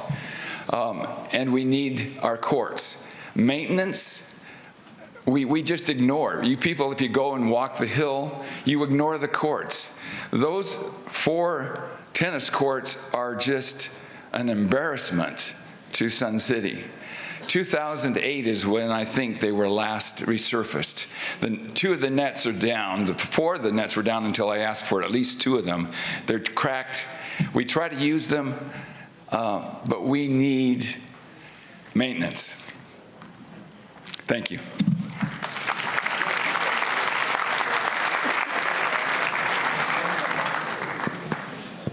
I'm number 47.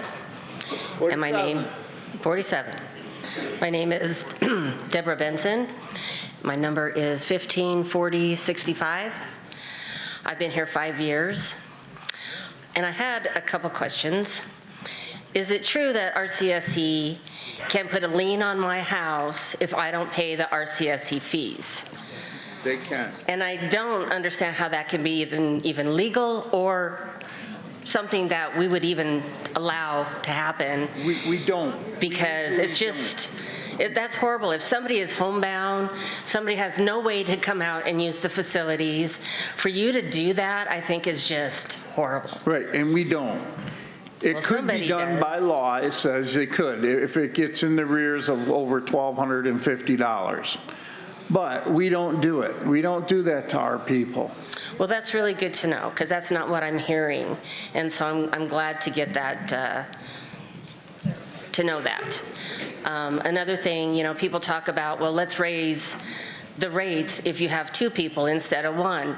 That doesn't help the one person. The rates are already still too high for that one person. And we need to find some way to help that person, because they're the ones that are suffering. And so I'd really like to see some more talk and, decisions and about that. You have something to say?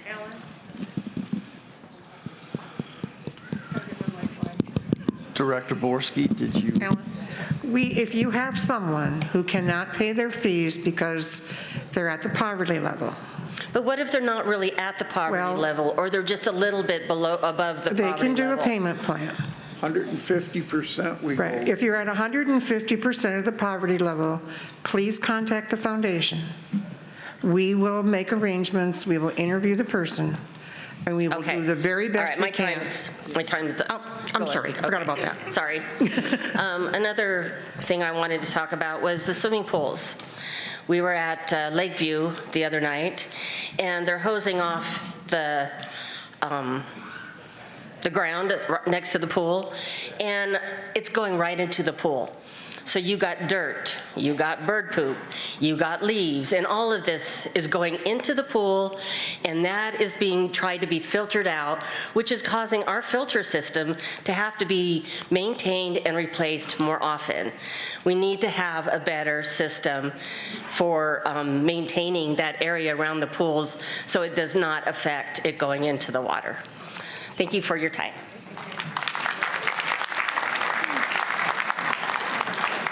If you have another 46. Please step forward. 48. 46. 46. Thank you. Robin Clausen, 154905. I'm not here a lot because I work, but I do watch every one of your meetings, whether they on your YouTube. Thank you for that. If you don't know, they're on YouTube. Watch them if you can't be here. You still get a feel for what's happening. And we get the popcorn out and we enjoy. And we sometimes get very frustrated. I sit at my desk while I'm working, and I knew this meeting was coming, and I do a lot of self-talk. And it goes through my head. And I've said fabulous things at this podium while I'm sitting at my desk, and I can't remember any of them. But I put a lot of stock in how something makes me feel. I don't put a lot of stock in what I read on Facebook. Now, Facebook got this room full. So it has its place, obviously, and word of mouth and everything else. But call it intuition, call it gut feeling, call it inner voice. I put a lot of stock in it. I feel good about this board. I can't say that about last year's board. Now, I was challenged when I said that on Facebook. And someone said to me, or some stranger, they may be sitting here, I don't know who they are, but they commented and said, but it was the same board except 2 people. I repeat what I just said. I didn't feel good about last year's board, and I do feel good about this year's board. Thank you. You're going the right direction. I wish the members would listen to what you're saying, because so many times, and this is where we get frustrated, so many times you answer the questions before they ever come up here and complain. You give the explanation before they ever come up here and say what they came here to say. And I get that people prepare and they want to have their moment at this mic, but I wish they would just listen, because several of you are extremely articulate and extremely good at explaining. He explained the situation with the motions. I read those motions and I said, they're contradicting each other. I'm not an attorney. They're contradicting each other. Which one do we vote on first? Which one goes, then what do we do? Thank you. 48. 49. 49. Sherry Guido, 151324. My very first meeting was back at the 2021 annual meeting in the circus that was. And at that time, I saw a very loud minority. And they scared me. They reminded me of villagers with pitchforks. They're still out there. And you can see it on social media. You can see it in letters to the Independent. And a lot of these are all very, very negative. And it's been proven that if you have something good to say about an experience you've had with a company, you'll tell about 3 people. But if you've had a negative one, it's going to be like 33 people. And I'd hate to think that the 1,700 plus people here tonight are here because they're pissed off. That would be really, really disturbing. Communication is all over the place. Like some people have said before, and board members have asked members to contact them individually. Ignorance doesn't mean that you aren't being communicative. The board listens. You might not like what they say. You might hate what they say. But I don't understand why everybody has to think there's some nefarious purpose that the board and the GM is getting onto. It's not apathy. It isn't a lack of communication. It's that most people are happy and don't feel like getting involved with all this drama. So maybe I should have gone around getting petitions from happy people.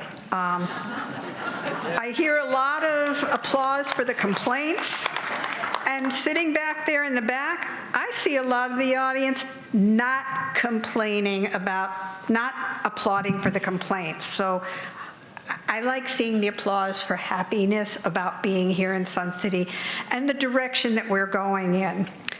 I'm very much in favor of a rehab of the bylaws. I really like the rehab of the bylaws that was done a couple years ago and then just went like that. So I really applaud that. I'd like to see a weekly letter in the Independent from the board on both the positives and the challenges you're facing. And I do like that that same information would be going forward on a social media page, which is what has been talked about. That said, people choose their media. Are you going to choose media from all sides or just from the complaining side? Thank you. 48, 49, 50. Thank you. Art Bates, 107154. I'm happy to be a resident of Sun City, and I'm very pleased with the attendance that we've had tonight for this meeting. One thing that I came to speak about tonight is that no one seems to have addressed so far is that on top of all of the spending that goes on, millions of dollars for new facilities and so forth and other centers, on top of that, there is a deficit in here somewhere that I've read into the Independent. Unless that's a misprint, I don't know. But to me, deficits should be addressed as a priority before you continue on to spend millions of dollars of the taxpayers' monies of this thing. And I would think that was part of the crowd that was drawn tonight here to be here, to wonder if we already have a deficit, if we're already raising rates at leaps and bounds for annual RCSC rates, What are we doing to address our deficit problems? Are we able to talk about this or not, Mr. President? Okay. Okay. Director Borski, or Treasurer Borski. If you look at our financial reports as of December 31st. Okay. Look at our income and look at our expenses. All right. Income, expense. Okay. We overspent our budget by less than $10,000. Well, that's a bullseye. 9,432, in my mind. I think it was. We did have a deficit of $9,000. Okay. That's 3/10 of 1%. I told you in my eyes. On a it's bullseye, 'cause $27 million budget. I served in township government We for 18 did years. So I know how it goes. overspend our budget, but our budget is nothing more than a plan. It would be the same thing for you if you budgeted $100 a month for your gas bill and it came in at $102. I understand that. So all this rumor about we lost $600,000 is a pure rumor. Okay. We are down $10,000. We have 50-some million in the bank. We are not hurting. Because I'm thinking that at $650 or whatever the new fee is going to be for recreation, and 30,000 residents, that generates some revenues. Yes. So as everybody else has to live within their own budgets during the year, I think the RCSC needs to be the same and be responsible to the people that are residents. Thank you very much. 51, 52, 53, whatever number you have. Last but not least, 54. I'm going to be a little bit off topic here. We've been a lot. I'm sorry, Vicki Miller, 104197. And I'd like to ask something of you guys. I mean, many years ago when Sun City first started, RCSC and Showa were pretty much joined, and then they split apart. And what happened with that split apart is when all the new houses, all the new people come in and buy the new houses, all of that money, I think it's like $5,000 now for a resident when they come in, when they buy a house and with the selling whatever. Okay, it goes to RCSC to go for all of our facilities, which is fantastic. I'd like to make a recommendation that maybe $100 of that goes to Showa. Showa is what keeps Sun City what we love here. Okay, we love our facilities, yes, but with everything that Showa does, right now they have a case with the age overlay. If we lose... Tomorrow you have to have that in to stop those kids from being in our town. Absolutely, and I believe there's like 82 cases of age overlay. Well, age overlay, if we lose that, we lose our senior status. And if we lose that, we're irrelevant up here. So Showa is so important to all of us, and there's a lot of people that don't even understand. It's a volunteer $25 a year to be a member of our homeowners association. Even if you're a condo homeowner, you still can belong to the Sun City Homeowners Association. And I'm begging you guys, our ukulele club did a membership drive for Showa, and we had over 600 people here. And it was fantastic, but that's a drop in the bucket to the 40,000 people that live here, of the residences. I'm asking you guys that you please consider taking even $100 out when a house turns over, so Showa is more visible, and that somebody on the board, you guys work with Showa and come up with an answer to help them so they can help all of us here. Thank you. Director Gray. Thank you, Mr. President. And again, for full disclosure, we've talked about integrity, so I want to make sure I got full disclosure. I'm married to the general manager at Showa. But I do want to say that, and I've been on the board of SHOA, I do want to say that we are coming to a new place of cooperation. Our Vice President, Chris Nettesheim, has been actually working with Lisa Gray with SHOA. We're going to be working together on several things. So in the past, there hasn't been quite that same level of cooperation. But again, our Vice President, Chris Nettesheim, has been working with SHOA. We're going to see some things coming up in the next couple of months. I think it's within the next couple of months. Yes. Chris will know better than I. But anyway, so I just want you to know that, again, I fully agree that we need to support SHOA to maintain our age overlay. But the rec centers and SHOA are working much closer together than they have for quite a few years. Director Collins. And on the 25th of this month, I have the club presidents and the COC. They're meeting. Every club in Sun City is coming down here, and we're going to meet, and we will discuss what they want. Last year, they rewrote BP 12. The members did it. They told us what they wanted, and we did it. So this year, SHOA will be there at that meeting because there's a cleanup coming next month to help some poor people get their yards cleaned up. So they're going to be there to make a presentation. So, yeah, and hopefully we can get some volunteers to help them. Thank you. Director Ruff, did you wish to speak? Steve, what's a BP? Oh, a board policy. I'm sorry. Okay. The rules. They wrote the rules. Well, Director Gray is going to go home and get a warm embrace from the general manager of SHOA, I think. So good for you. When I first joined the board here, I was going to these, what do we call those, cooperative meetings? Leadership meetings. Those leadership meetings. Anyway, coalition meeting. Thank you. And so that's where I first met Lisa, and there was some animosity. Well, I wouldn't use that word. I would say that there was some holdover. That there was some feeling that the RCSC was not in concert with SHOA. And it was my intention, and I've certainly expressed this many times to Director Gray, that we're all on the same team here. We're all with the same goal of trying to make Sun City the best place we can.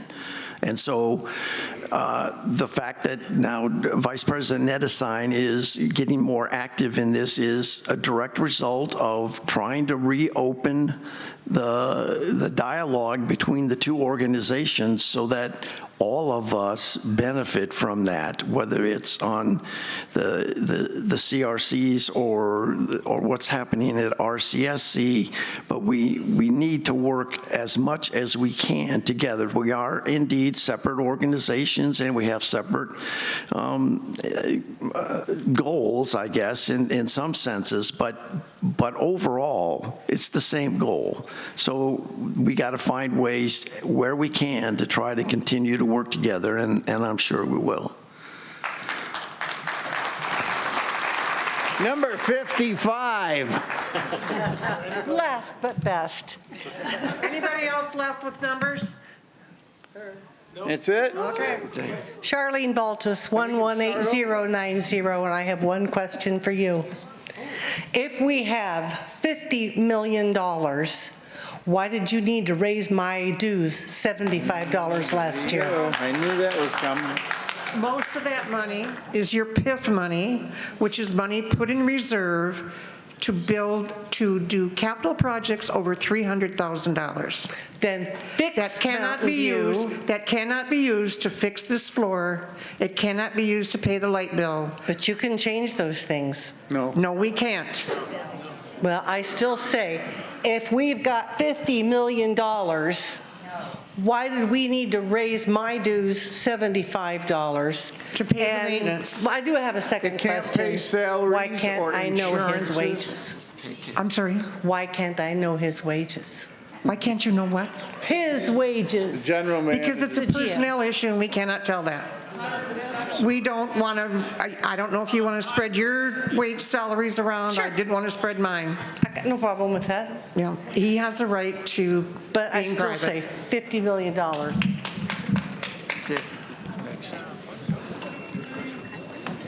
56. I don't have a number. I have a question. You're talking about SHOA. Does COA have any interaction with you guys? No, it's a separate agency, separate organization. But it's like SHOA, isn't it? It's a condo association, yes. Okay. There's many of them. So does SHOA also cover condos? No, I don't know. No. No. Okay. So SHOA covers houses, but there's no relationship with the RCSC with COA that covers condominiums in Sun City. No. Okay, I don't understand that, but. Director Gray, go ahead. Just for clarity's sake, the SHOA covers all the 17,500 single-family homes. The condos, which we have, I think, 384 or 86, something like that, they each have their own CC&Rs that they enforce. They have a condo association, owners association. They actually work, and they're in connection with SHOA, their leader and SHOA's leader. So there's some cooperation, but they're, again, distinct entities with distinct responsibilities. As the president said, RCSC has our distinct responsibilities, but our articles also say that we work together with the other organizations. So as he said, we're here to serve the residents of Sun City. Each one of those organizations are here to serve the residents of Sun City. They just each have their own mission and purpose. Okay, thank you. All right. Hold on a second, Susan. Has everyone who wanted to speak for the first time tonight had their opportunity?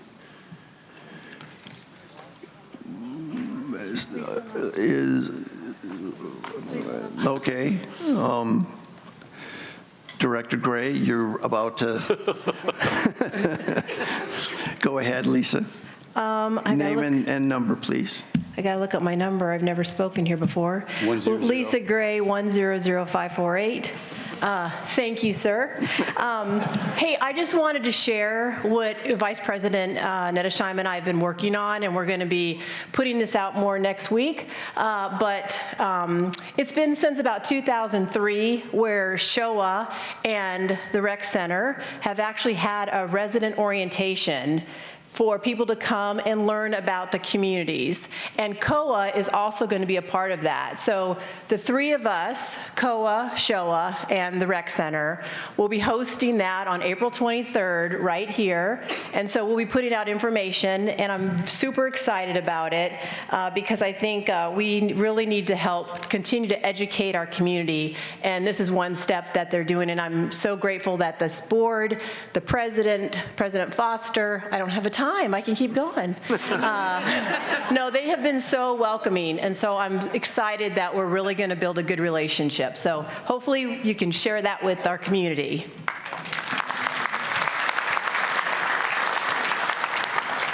All right, Susan, go ahead. Thank you. So I came back up to talk about the finances. And you keep talking about a $9,000, just over $9,000 operational deficit. There have been multiple people that have come up to talk about the fact that, so this didn't just come out of the air. The end of November, last year, we had $3.2 million surplus. So what you are not addressing is the net excess/deficit number before depreciation. And when you include depreciation, you included the PIF and CIF interest income. You can't do that, as you pointed out, Director Nettesheim.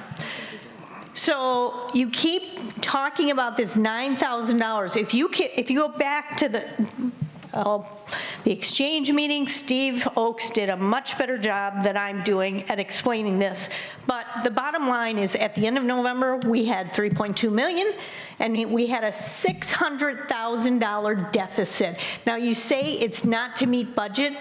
Budgets need to be adjusted in this form of accounting. You don't just keep spending and spend the 3.2 million. So then look, and those numbers were chosen because we didn't have December numbers out. Now we have December numbers. We had 2.6 million excess last year, and now we're about almost 300,000 in the hole is what it is, if you look at the representative December to December numbers. So what I'm saying is, stop playing this game of $9,000 and stop making a fool out of the people that know exactly what we're talking about. We didn't just come up with these numbers out of thin air. Explain that. And then going forward, start using footnotes that can explain exactly where the deficit is and what position we're in. Most accounting practices, they use footnotes. Thank you.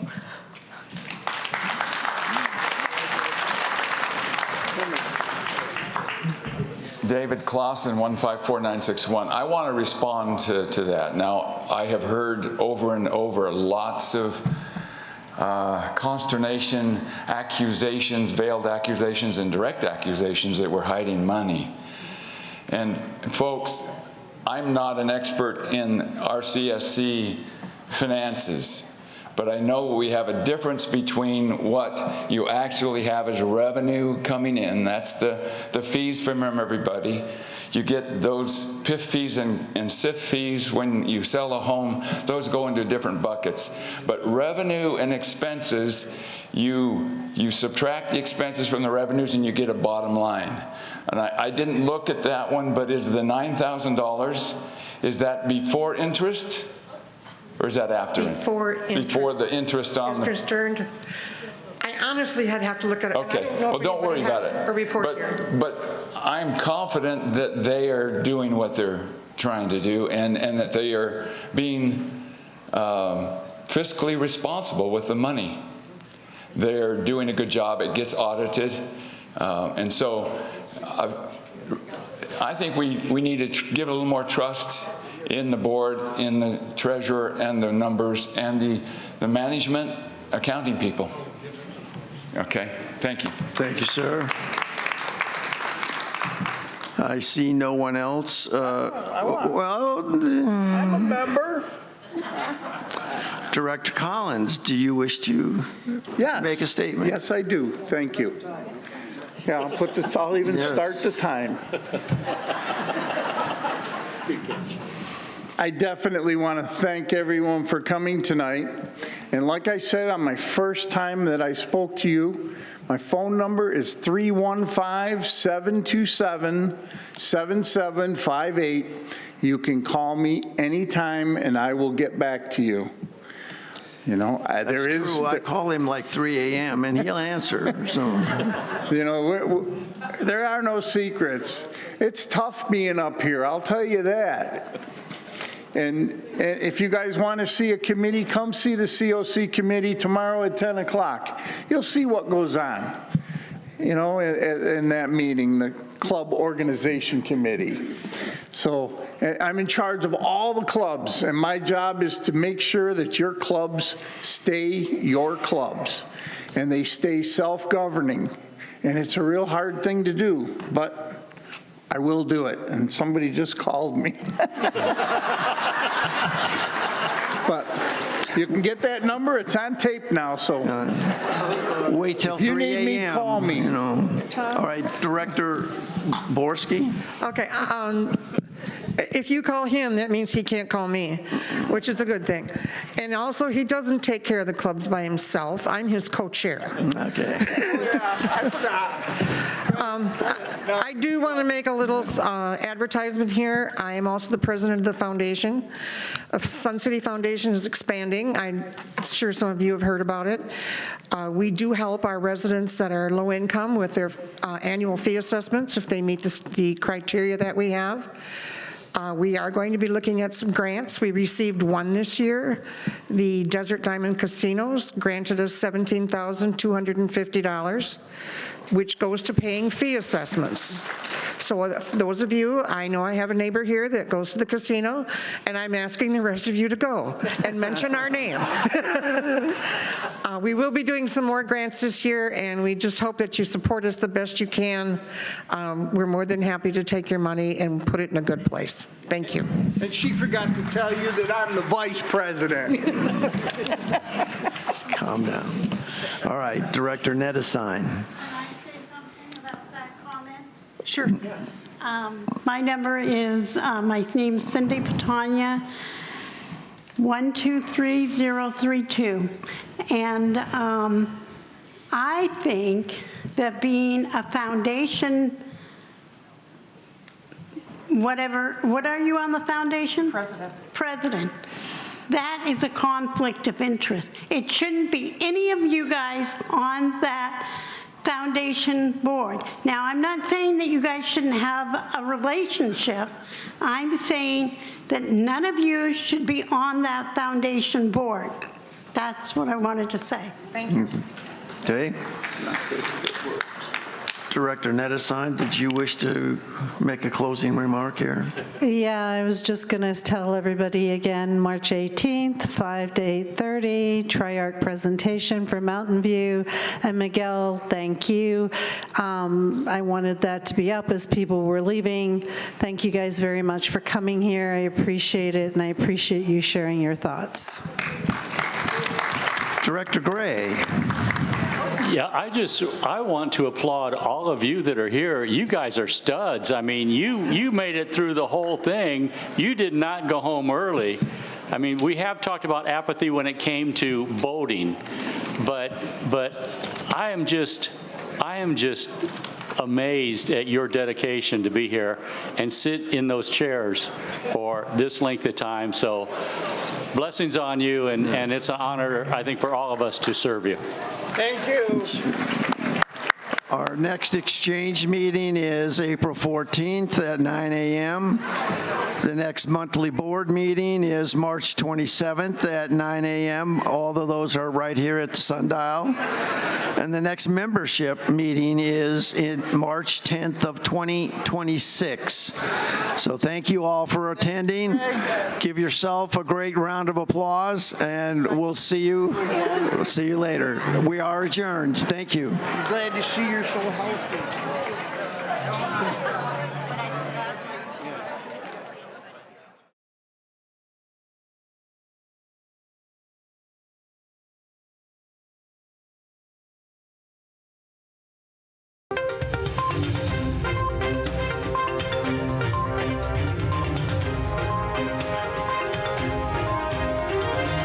This is a copyrighted production of the Recreation Centers of Sun City Incorporated and is intended for the sole purpose of informing our Recreation Center members. Any duplication, copying, transmission, broadcast, or use, including electronic and social media, is strictly prohibited without the prior written consent from the Recreation Centers of Sun City Incorporated. Thank you for watching.